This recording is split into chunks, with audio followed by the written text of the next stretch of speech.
currently at Heathrow Terminal 5, about to board a flight to Hanover in Germany, where I will be driving the Volkswagen Arteon, courtesy of Volkswagen UK. The Arteon is the replacement for the CC, which you remember, don't you? It was a swoopier, slightly sexier version of the Passat. Well, where that left off, the Arteon takes over, but goes a little bit more at market, has a lot more tech, and should be better to drive, and is a damn sight better looking, which is just as well, because what you see with the Arteon will be rolled out to the rest of the Volkswagen range. The design cues are previewed on this car, and in due course you'll see them on a Tiguan, a Golf, and I think the new Touareg already looks quite a lot like it. So I've got a bit of a flight coming up, 90 minutes to get to Hanover, and then I hope to have a little sneaky look at the cars tonight, but tomorrow it'll be all day driving, and then back to Heathrow in just 29 hours from now, so quite a quick trip, but that is usually the case. So really looking forward to driving tomorrow, and I'll bring you some footage when I see the cars.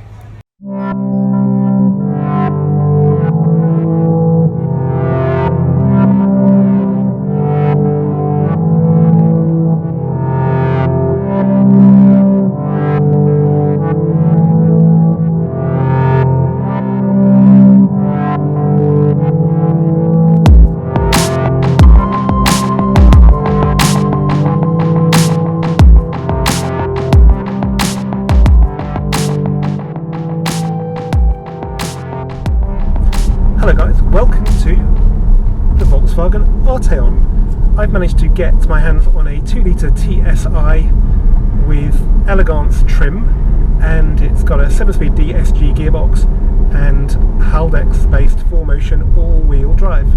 There are going to be sort of 4 versions coming to the UK. You've got Elegance and R-Line in either 280 PS TSI petrol or 2-litre TDI 240 by TDI diesel. I think both will be great. I'm driving the petrol now. I'm looking forward to driving the diesel later, because the 500 Newton metre torque will make that a very interesting car to drive. But this petrol one's pretty good. It's a very tractable engine. It's based on the one you get in the Golf GTI Club Sport S in edition 40, just tuned for a more torque and a less revvy nature, and it works really well. The 7-speed DSG is, as you can imagine, pretty much perfect, and yeah, it's a really pleasant car to drive. It doesn't feel big on the road, it feels pretty agile, it's very refined. It's got a fake sound generator if you want it to make it feel a bit sportier in sport mode, but even that's not as loud as it is in the hot hatches. So yeah, it's really good. It's obviously leaning more towards the prestigious end of the market. It's definitely far more upmarket than the CC. It's got a lot more gadgetry. It feels more better finished than the CC ever did, and it's got more space. Also from the outside it looks amazing. I think the locals around here seem to pick it up as something different, because it's getting quite a lot of attention off people, which, you know, considering it's only a saloon car effectively, or a coupe saloon, it's doing quite well. I'm not even driving a yellow one, I'm in a pretty staid looking silver car, so to get any attention is a good sign for how this car will react. People will react to this car back home in England.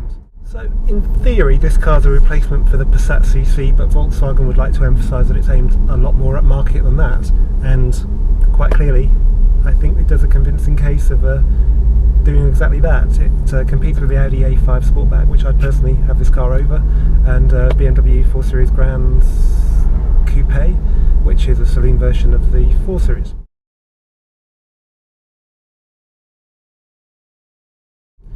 One of the most impressive features of the Arteon is emergency assist. This can tell if the driver's feeling unwell or possibly even fallen asleep, and it then uses the sensors all around the vehicle that are used for other things, but combines them all together to then safely pull the vehicle over to the near side of the road. Emergency assist monitors the area around the car. The driver does not react. Emergency assist detects this and requests to take over. Jolts of the brake and seat belt pose an obvious request for the driver to act. If the Arteon still does not detect any driver activity, it brakes automatically. At the same time, the hazard lights alert other road users. If the system detects traffic ahead with its radar, it keeps the distance, while the car is kept within its lane, even in bends.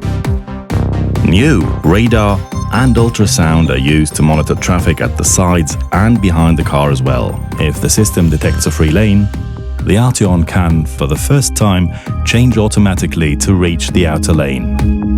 and brake to a standstill.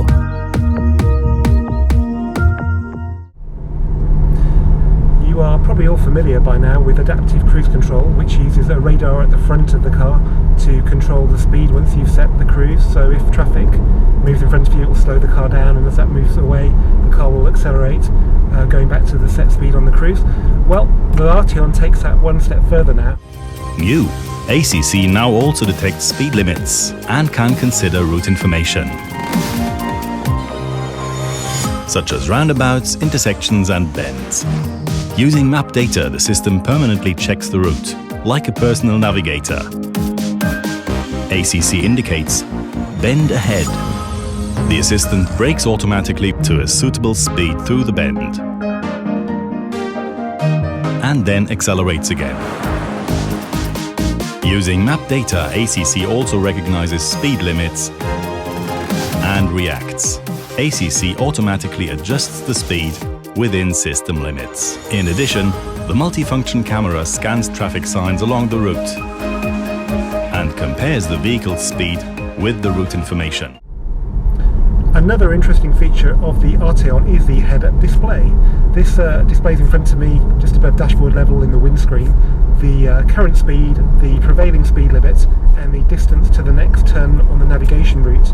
And it works really well. The only problem I have with it is that it's invisible when you're wearing polarised sunglasses. Today's quite a bright day, and I would normally be wearing sunglasses, but I'm not going to because I can't see that.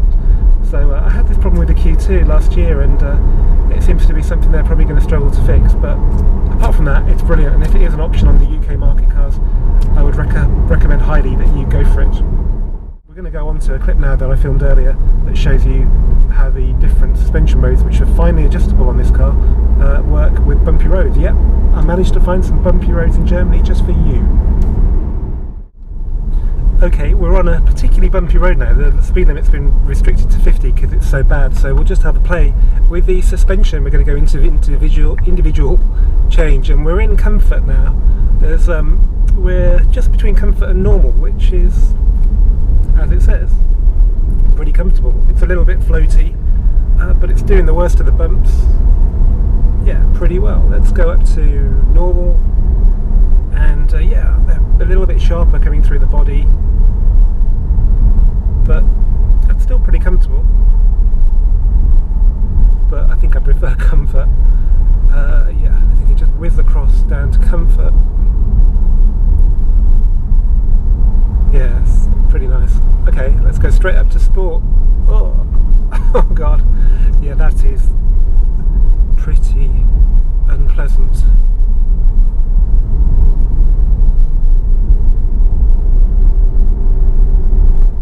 Having said that, if you drove an S-Line Audi only just a few years ago, it would be like this all the time. So yeah, it's not bad. If normal is acceptable in these conditions, that's doing really well.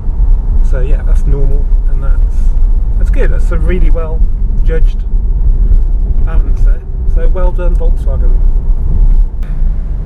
Well, welcome to the reality of driving on a German Autobahn. It's 1 o'clock in the afternoon now, so it's not rush hour, and we're already in traffic. It's doing 16 kilometers an hour, so not really going to be the test of this car that I was hoping to do on a high-speed run. But it's a good time to look around the cabin and just see what we've got. We've got a familiar wheel from the Golf 7. It's got cruise control settings on it, volumes down here as well, a lot clearer than it is on the Golf, or it has been on the Golf, with a separate bit for the volume and a bit for the moving forward of the tracks. We've got paddles for the automatic box. We've got a heated steering wheel, which I've never seen in a Volkswagen before. We've got buttons around the gear stick for the driver select modes. We've got turning the automatic stop-start system off, traction control, and it's a heated steering wheel button there. We've got an electronic parking brake, which is only to be expected on this car now, and we've got gesture control on the nav. A lot of people have complained about this, but actually I've kind of adapted to using it pretty quickly. I was looking for a knob to zoom in and out of the nav, like on the map to zoom in, but you just pinch and it does it like an iPad. So yeah, it's pretty easy to do. We've got an analog clock which it breaks up the big central vent of the dash, but I'm not completely convinced it's in keeping with the high-tech nature of this car, but maybe that's what the people want. This car's got Dyne audio, obviously automatic headlights, there's a boot release in the door, folding mirrors, very interesting dash inlays that look a bit like marble, but yeah, I'm sure they're not, because that would be quite heavy. Yeah, perforated leather, which is, I've seen it on the Mark 7.5 Golf. I've never seen it since the old Passat B5s, I think, since then. So yeah, it's a beautiful car. The digital dashboard is obviously a real step in the right direction when it comes to keeping up with technology, and yeah, you just get used to it so easily. It's brilliant.